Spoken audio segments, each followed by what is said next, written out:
Assalamualaikum warahmatullahi wabarakatuh.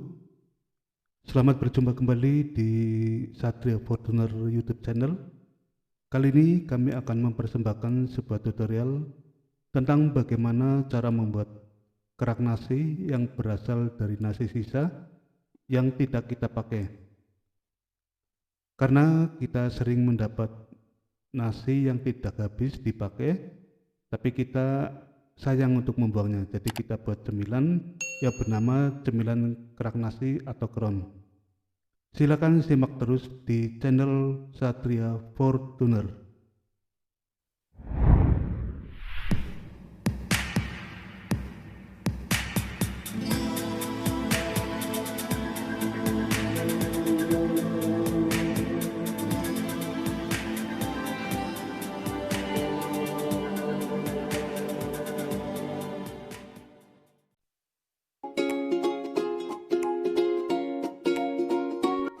Ya, ini kami mendapatkan nasi tasyakuran tetangga karena sedang kekah anaknya.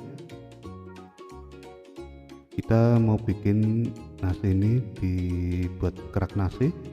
Nanti kalau udah dijemur, udah kering, bisa kita goreng, bisa untuk cemilan sambil nonton TV atau sambil apa saja. Kita siapkan tempatnya. Kita tuang ke dalam wadah adonan. Sebelum kita bikin kerak nasi, kita perlu memastikan apakah nasi itu sudah basi atau belum.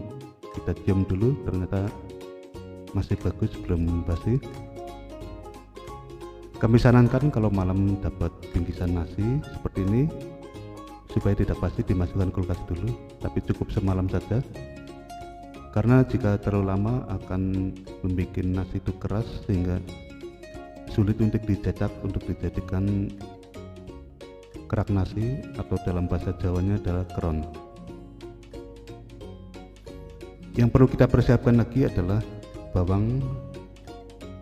Untuk adonan sebanyak ini kita pakai 4 biji, 4 siung. Kita geprek, kita ulek, tidak terlalu halus banget, tapi cukup sekedarnya saja. Karena nanti kalau terlalu halus juga kita dalam menggoreng kerak nasi itu akan sedikit gosong kecoklat-coklatan. Ya, kita taruh garamnya 2 sendok teh saja. Ini untuk garam selera masing-masing, tergantung selera masing-masing. Ada yang suka gurih, asin, ada yang tidak, monggo diatur sendiri. Ini maaf, tempat uleknya terlalu kecil sehingga hati-hati untuk menguleknya atau mengepreknya.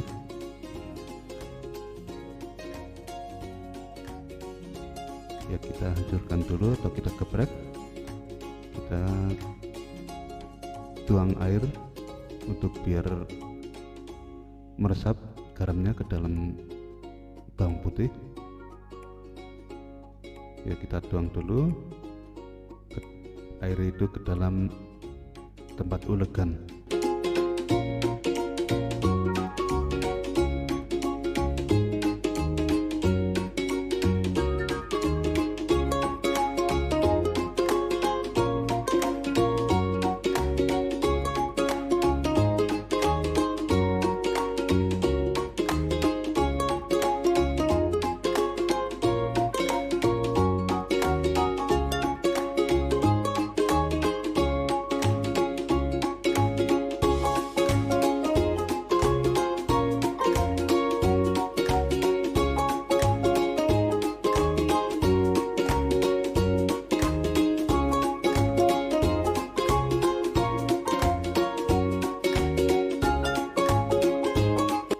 Ya, kita tuang ke dalam adonan nasi sisa ini dan kita aduk-aduk, kita ulenin di tempat nasi ini.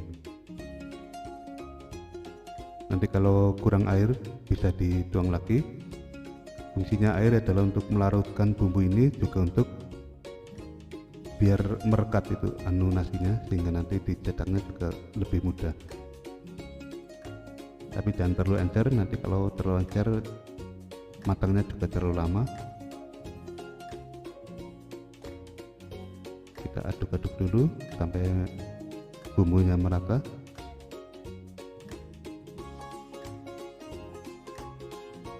Kalau masih dirasa kurang air, bisa ditambahkan sedikit.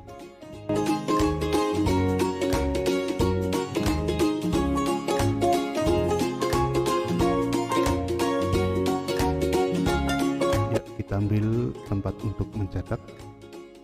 Ini di samping untuk mencetak kron juga kita pakai untuk memanggang ikan atau lainnya.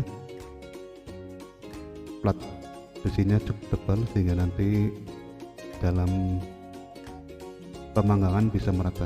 Jadi kalau mencetak kron ini jangan pakai tempat memanggang yang tipis, karena kalau terlalu tipis nanti matangnya tidak merata, ada yang sebagian kosong. Ini kita taruh minyak dulu biar tidak lengket. Kita ratakan ke dalam tempat pencetakan untuk memanggang.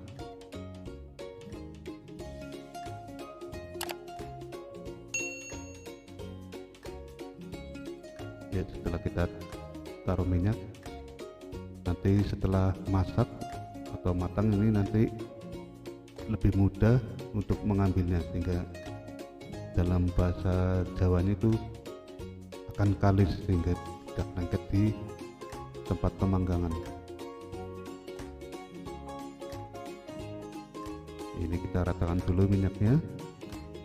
Setelah rata, kita tuang nasi yang sudah kita kasih bumbu garam dan bawang putih. Kalau ada yang suka manis juga bisa ditambahkan sedikit gula,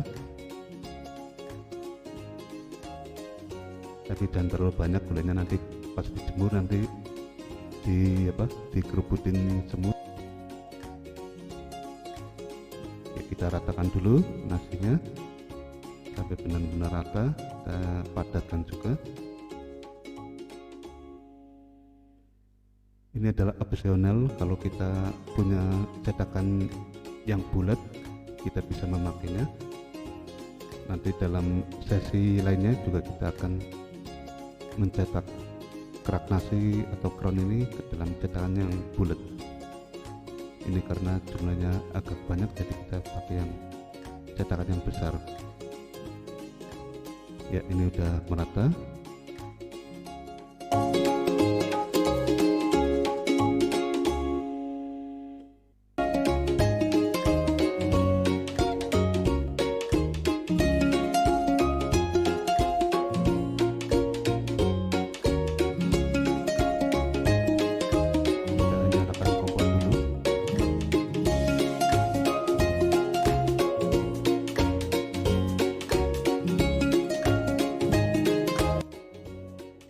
Untuk apinya jangan terlalu besar, cukup kecil saja, kecil hampir padam itu lebih bagus, semakin kecil semakin bagus karena matangnya lebih sempurna. Tapi tentu saja dengan api yang terlalu kecil juga masaknya terlalu lama. Jadi silakan disesuaikan dengan kebutuhan. Ini kebetulan kita bikin kerak nasi, mau berangkat kerja di kantor, jadi ini agak sedikit besar apinya, tapi nggak besar banget.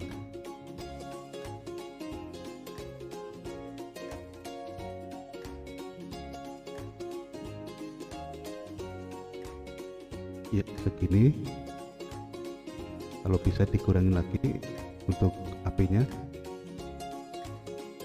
tapi untuk pemanggang yang lebih tebal platnya memang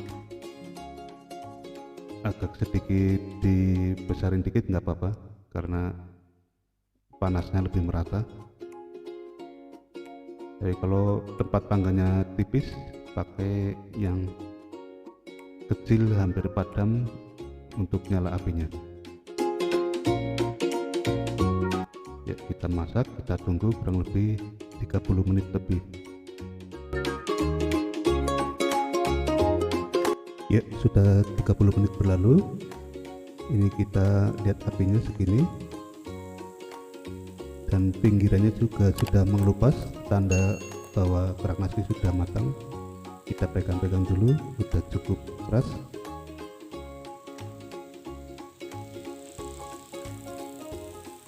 Ini berarti sudah matang, bisa kita matikan kompornya.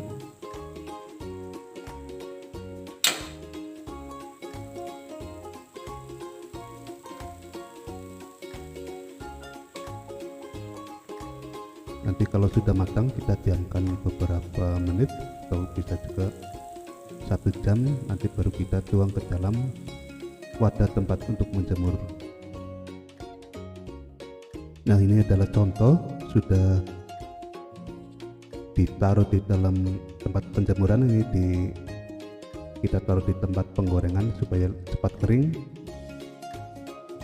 Nah, ini dalam kondisi sudah dijemur kurang lebih 1 hari.